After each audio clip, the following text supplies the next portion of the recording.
سب سے پہلے عبید اللہ طاہر مدنی صاحب کو دعوت دے رہا ہوں کہ برائے کرم وہ تشریف لائیں اور اپنا مقالہ قرآن مجید کا سائنسی اعجاز پیش کریں۔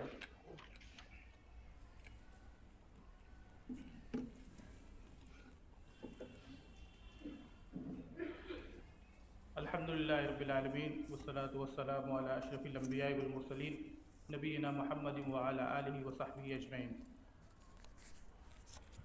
میرے مقالے کا موضوع ہے قرآن مجید کا سائنسی اعجاز۔ سب سے پہلے ایک اعتراف ہے کہ قرآن کے سائنسی اعجاز پر گفتگو کے لیے یوں تو قرآن اور سائنس دونوں کا گہرا علم ضروری ہے، لیکن عام طور سے جو سائنس کا ماہر ہوتا ہے وہ قرآن کا ماہر نہیں ہوتا، اور قرآن کا عالم سائنس کا ماہر نہیں ہوتا۔ اس لیے ان دونوں میں سے ہر ایک میدان کا شخص جب اس موضوع پر گفتگو کرتا ہے تو وہ دوسرے میدان کے ماہرین کی تحقیقات پر بھروسہ کرتا ہے۔ میں نے بھی اس مضمون میں یہی طریقہ اختیار کیا ہے اور اس موضوع پر لکھی گئی عربی اور اردو کتابوں سے استفادہ کیا ہے۔ اس کے بعد مقالے کا آغاز ایک تمہید سے ہوتا ہے کہ اللہ کے رسول صلی اللہ علیہ وسلم کا ارشاد ہے، ما من الانبیاء من نبی الا قد اوتی من الآیات ما مثلہ آمن علیہ البشر وانما کان الذی اوتیتہ وحیا اوحاہ اللہ الیہ فارجو ان اکون اکثرہم تابعا یوم القیامہ۔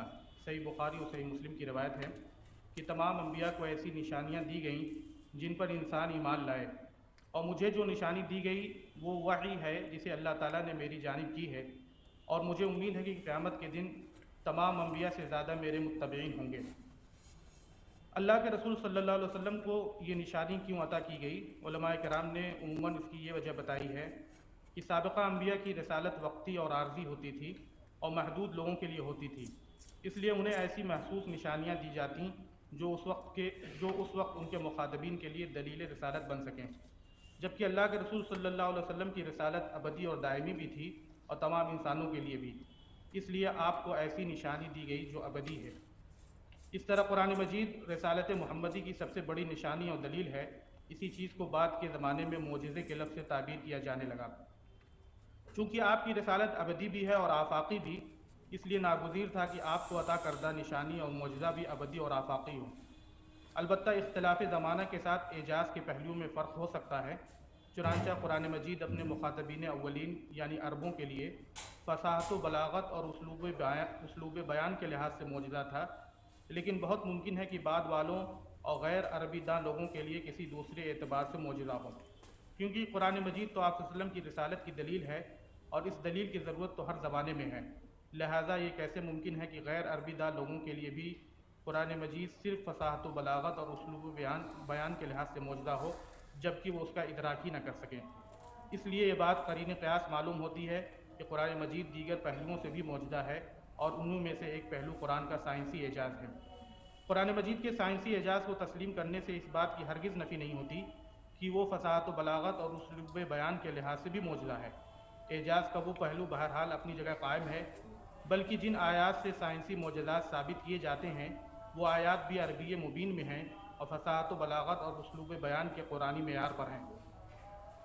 اس کے بعد قرآن کا سائنسی اعجاز، کچھ چیزیں چھوڑتے ہوئے قرآن کے سائنسی اعجاز پر براہ راست میں آتا ہوں۔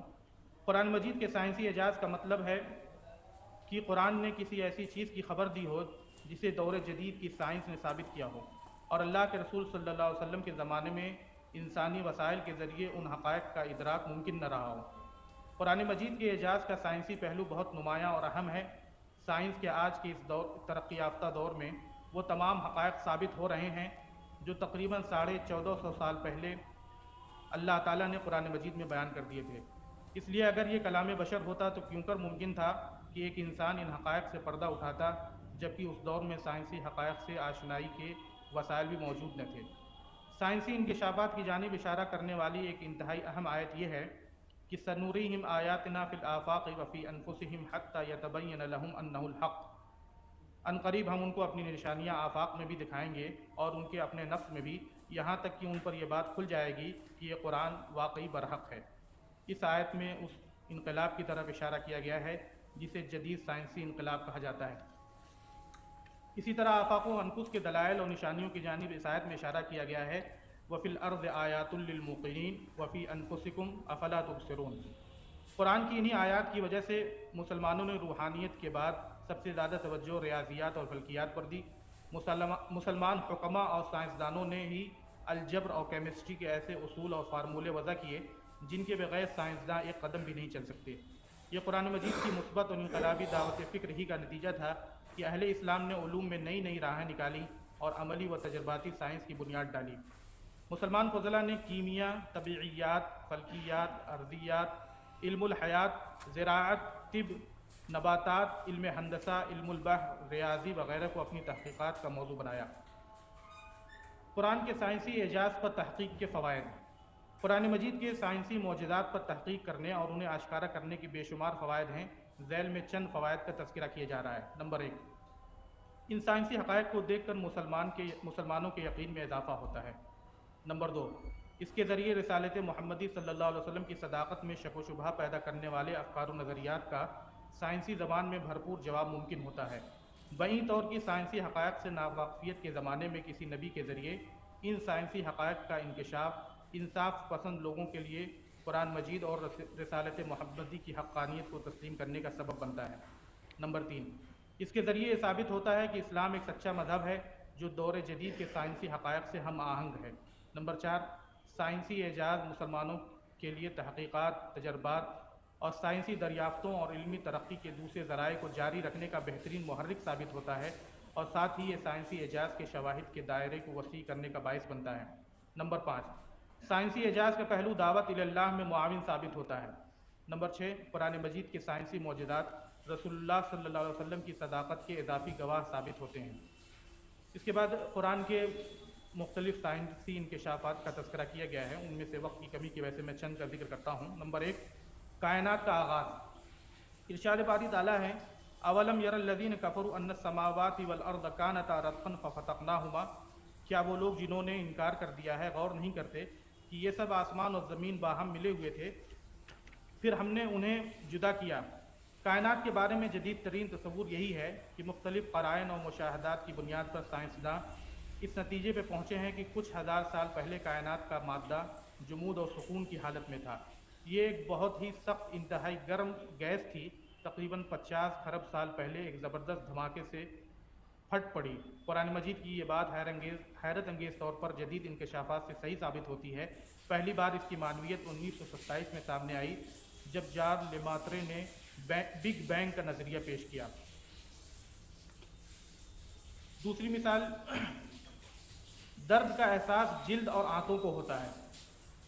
سورہ نساء میں اللہ تعالیٰ ارشاد فرماتا ہے، ان الذین کفروا بآیاتنا سوف نصلیہم نارا کلما نضجت جلودہم بدلناہم جلودا غیرہا لیذوقوا العذاب ان اللہ کان عزیزا حکیما، کہ جن لوگوں نے ہماری آیتوں کو ماننے سے انکار کر دیا انہیں بالیقین ہم آگ میں جھونک دیں گے، اور جب ان کے بدن کی کھال گل جائے گی تو اس کی جگہ دوسری کھال پیدا کر دیں گے تاکہ وہ خوب عذاب کا مزہ چکھیں۔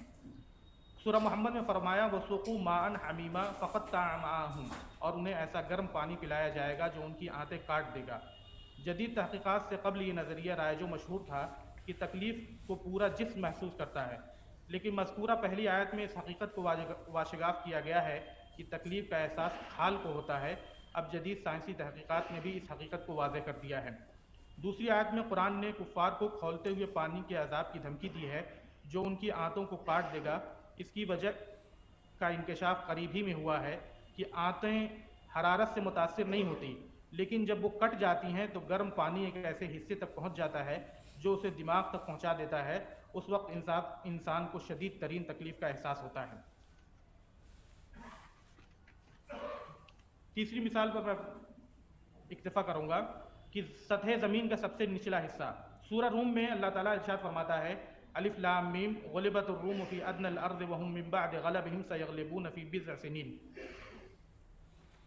ان عظیم آیات میں معجزے کے دو پہلو ہیں۔ پہلا یہ کہ قرآن مجید یہ پیشن گوئی کر رہا ہے کہ رومی مغلوبیت کے بعد چند سالوں میں ہی دوبارہ فارسیوں پر غالب ہو جائیں گے۔ چنانچہ صرف 7 سال کے بعد قرآن کی پیشن گوئی پوری ہو گئی اور رومیوں نے فارسیوں کو شکست دے دی، اور ٹھیک اسی زمانے میں جنگ بدر میں مشرکین پر مسلمانوں کو فتح نصیب ہوئی۔ معجزے کا دوسرا پہلو یہ ہے کہ ان آیات میں ایک ایسی جغرافیائی حقیقت بیان کی گئی ہے جو اس وقت کسی کو معلوم نہیں تھی۔ ان میں بتایا گیا ہے کہ رومی فارسیوں سے زمین کے نچلے ترین علاقے میں ہار گئے تھے۔ عربی زبان میں لفظ ادنا کے دو معنی آتے ہیں، ایک قریب ترین اور دوسرا سب سے نچلا۔ تو ایک پہلو سے یہ جزیرۃ العرب کا قریب ترین خطہ ہے، اور دوسرے پہلو سے یہ زمین کی سطح کا سب سے نچلا خطہ ہے، کیونکہ یہ سطح زمین سے 1312 فٹ یعنی تقریباً 400 میٹر نیچے ہے، جو کہ انسائکلوپیڈیا آف برٹانیکا کے مطابق زمین پر سیٹلائٹ کے ذریعے ریکارڈ کیا گیا سب سے نچلا خطہ ہے۔ اس کے بعد مقالہ اس خاتمے پر ختم ہوتا ہے کہ قرآن کریم اللہ تعالیٰ کی آخری کتاب ہے جو ایسے ایسے اسرار و رموز پر مشتمل ہے جن کا سلسلہ لامتناہی ہے۔ اعجاز قرآن کے جہاں اور متعدد پہلو ہیں، وہاں اس کے اعجاز کا سائنسی پہلو بھی بہت اہم ہے، بلکہ اس کے سائنسی پہلوؤں کے انکشاف کا سلسلہ تو ابھی شروع ہوا ہے۔ آنے والے دنوں میں نہ جانے اس کے کتنے نت نئے پہلوؤں کا انکشاف ہوتا رہے گا، اور اللہ تعالیٰ کے اس قول کا مصداق ہوتا رہے گا کہ سنورہم آیاتنا فی الآفاق وفی انفسہم حتی یتبین لہم انہ الحق۔ قرآن کے اعجاز کی ایک خاص بات یہ ہے کہ جن آیات میں قرآن کے سائنسی معجزات کا تذکرہ کیا گیا ہے، ان آیات کو ہر زمانے کے لوگوں نے اپنے زمانے کے اعتبار سے سمجھا اور ان سے رہنمائی حاصل کی ہے۔ ایسا بالکل نہیں ہے کہ ان آیات کو سمجھنا پچھلے لوگوں کے لیے ممکن ہی نہیں تھا۔